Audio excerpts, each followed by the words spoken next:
તો કેમ છો HRSian? ધોરણ 10 ની અંતિમ દહાડ જોરદાર તૈયારીથી શરૂ થઈ ગઈ છે. 3 વિડિયો એટલે કે ગણિત અને વિજ્ઞાન બે અપલોડ થઈ ગયા છે. આજે આ ત્રીજો વિડિયો આવી ગયો છે. 3 લેક્ચર આપણે કમ્પ્લીટ કરીશું અને ટ્રસ્ટ રાખો આવા ને આવા રોજ વિડિયો આવવાના છે અને અંતિમ દહાડ એવી બેચ આપશે, એવી IMP આપશે કે તમારી પરીક્ષામાં 100% પૂછાશે મારા ભાઈ. તો અત્યારે સૌથી પહેલા ભાઈ તમારે લાઈક કરી દેવાનું છે, કારણ કે આજે હું તમને ખાલી કહું સમાજની અંદર ચેપ્ટર 1, 2 અને 3 આ 3 ચેપ્ટર ની અંદરથી તમે વિકલ્પ વગર 10 માર્ક્સ અને ઓપ્શન ની હારે 17 માર્ક્સ એટલે 17 માર્ક્સ ની તૈયારી ખાલી આ એક વિડિયો થી થશે. ખાલી 10 થી 15 મિનિટમાં વન શોટ લેક્ચર છે. બધી IMP તમને આપવામાં આવે છે. સૌથી પહેલા તમારે આ સવાલ કરી નાખવાના છે. સૌથી પહેલા અમને કહેતા કે તમે એની કઈ ન કરો પણ સૌથી પહેલા તમે આ સવાલ કરી નાખો, કારણ કે મોસ્ટ ટાઈમ છે. અમે ગુણભાર હારે લખ્યું છે. 2 માર્ક્સમાં કયું પૂછાય, ખરું ખોટું કયું પૂછાય, જોડકું કયું પૂછાય, બધી વસ્તુ મળે એમ છે.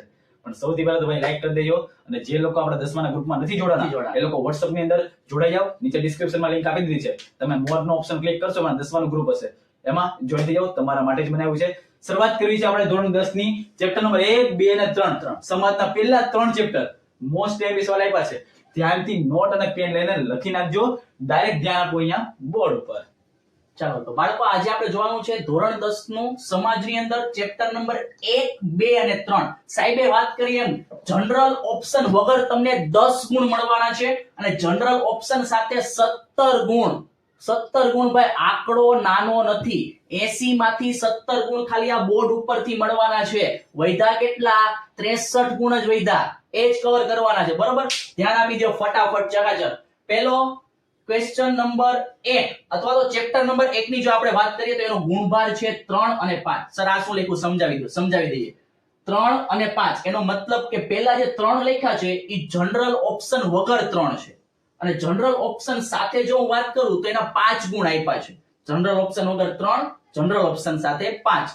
હવે એની અંદર 1 માર્ક્સ નું એક જોડકું એટલે કે જોડકા તમને જે પૂછાય છે એમાંથી એક જોડકું આ ચેપ્ટર માંથી હશે અને 2 માર્ક્સ ના જો ક્વેશ્ચન ની વાત કરું તો એમાંથી 2 પ્રશ્ન તમને આમાંથી પૂછાવાના છે. તો હવે જોડકાની અંદર પણ ફિક્સ છે તો કે ભારતનું ગુજરાતના મેળાઓ અને સ્થળ. બરોબર, આના વિશે લખવાનું. ગુજરાતના મેળાઓ અને સ્થળ જોડકાની અંદર ફિક્સ જ છે. ગુજરાતમાં ઘણા બધા મેળાઓ થાય છે. કયા સ્થળે કયો મેળો થાય છે એના વિશે નોંધ લખવાની છે. નોંધ એટલે કે જોડકાની અંદર એના વિશે પૂછાશે. ધારો કે એટલે આપણે જે છે શિવરાત્રીનો મેળો ક્યાં થાય છે તો કે ભવનાથ જૂનાગઢની અંદર. બરોબર, આ રીતના ક્વેશ્ચન આની અંદર આવશે. પહેલો પ્રશ્ન, વારસો એટલે શું? વારસાના પ્રકાર જણાવો.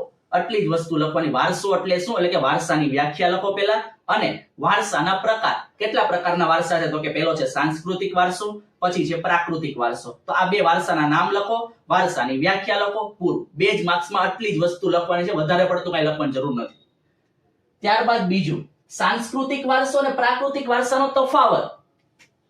આ સાંસ્કૃતિક વારસો અને પ્રાકૃતિક વારસાનો તફાવત જણાવવાનો છે. એનો મતલબ કે સાંસ્કૃતિક વારસા વિશે 2 પોઈન્ટ લખો, પ્રાકૃતિક વિશે 2 પોઈન્ટ લખો, પૂરું. ત્યારબાદ નદીનું મહત્વ. આપણા ભારત દેશની અંદર નદીનું શું મહત્વ છે એના વિશે નોંધ લખવાની છે. અથવા તો એના અથવામાં બીજો કઈ તમને કઈ રીતે પૂછી શકાય તો કે નદીને લોકમાતા કહેવામાં આવે છે, સમજાવો. એ નદીને લોકમાતા શું કામ કહેવાય છે. ત્યારબાદ ગુજરાતના સાંસ્કૃતિક વારસાના સ્થળોની માહિતી આપવાની છે.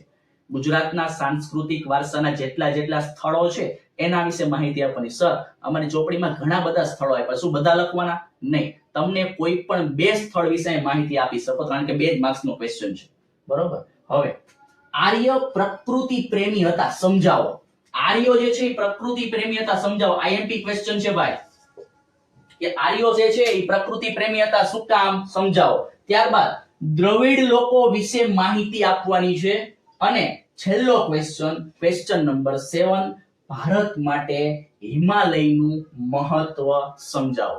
એટલે કે ભારત દેશની અંદર જે હિમાલય પર્વત આવ્યો છે એનું મહત્વ શું છે એ તમારે આ ક્વેશ્ચનમાં સમજાવવાનું છે. તો આ હતા ટોપ 7 ક્વેશ્ચન. આમાંથી 2 ક્વેશ્ચન તમારી બોર્ડ 2026 ની અંદર પાક્કા જ છે, લખીને લઈ લેજો. અને જોડકામાં મેં તમને કહી દીધું છે જોડકામાં શું આવવાનું છે તો કે ગુજરાતના મેળાઓ અને એના સ્થળો. બરોબર, આ હતું ચેપ્ટર નંબર 1.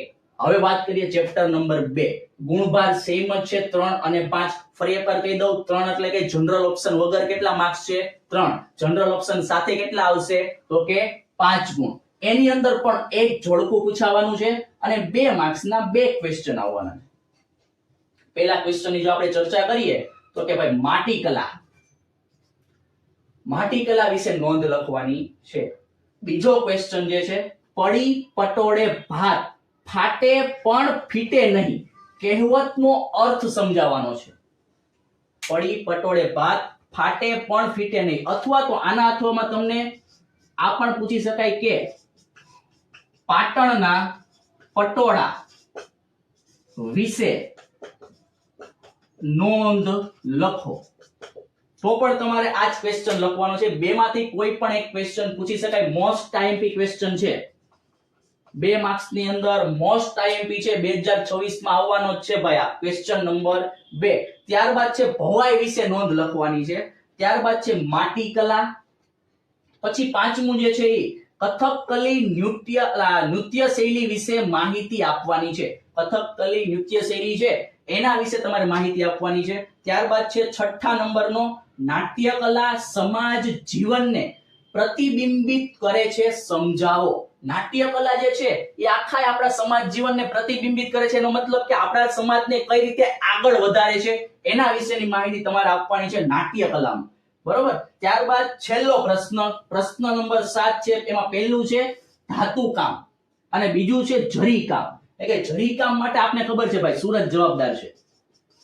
જરીનું મોટામાં મોટું કામ ક્યાં થાય છે તો કે ભાઈ સુરતની અંદર થાય છે. બરોબર. તો આ હતા આપણા 1 થી 7 ક્વેશ્ચન હતા. ક્વેશ્ચન નંબર 7 1 થી 7 કરી શેમાંથી આવ્યા તો કે ચેપ્ટર નંબર 2 માંથી. હવે વાત કરી દઈએ ચેપ્ટર નંબર 3, છેલ્લું ચેપ્ટર. પછી આપણે આ વિડિયોને એન્ડ કરશું. છેલ્લું ચેપ્ટર છે ગુણભારની. જો વાત કરી દઉં 4 અને 7, તો 4 માર્ક્સ નો જે છે એ જનરલ ઓપ્શન વગર અને 7 માર્ક્સ જે છે એ જનરલ ઓપ્શન સાથે મળવાના છે.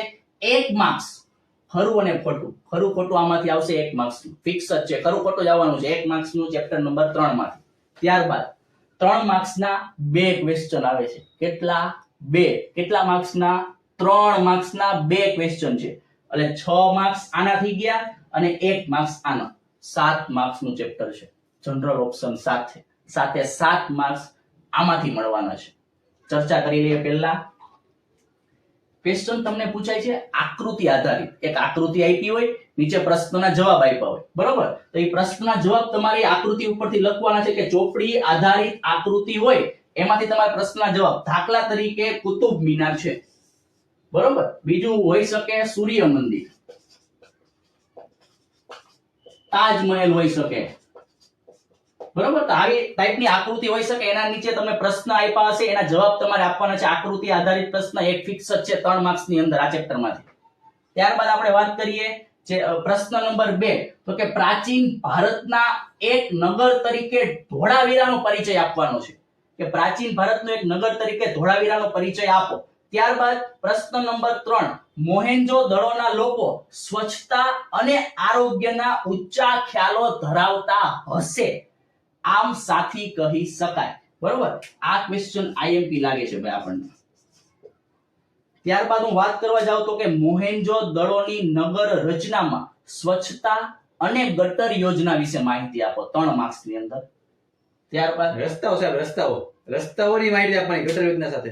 હા, ગટર યોજના સાથે રસ્તાઓની માહિતી આપવાની. નગર રચનામાં રસ્તા અને ગટરનું મહત્વ લખવાનું છે. ગટરનું મહત્વ. યસ. ત્યારબાદ ક્વેશ્ચન નંબર 5 ની જો હું વાત કરું તો કે ગુપ્ત યુગ ભારતીય કલાનો સુવર્ણ યુગ સાથી હતો, એના વિશે માહિતી આપવાની. આ સવાલ પૂછાયો છે બોર્ડમાં. કયો? આ HRS ની આગાહી કહેવાય. 5મો સવાલ. 5મો સવાલ મોસ્ટ આઈએમપી છે ભાઈ. 5મો સવાલ ક્વેશ્ચન નંબર 5 મોસ્ટ આઈએમપી છે. હવે લોથલ ભારતનું અગત્યનું બંદર હતો, સમજાવો.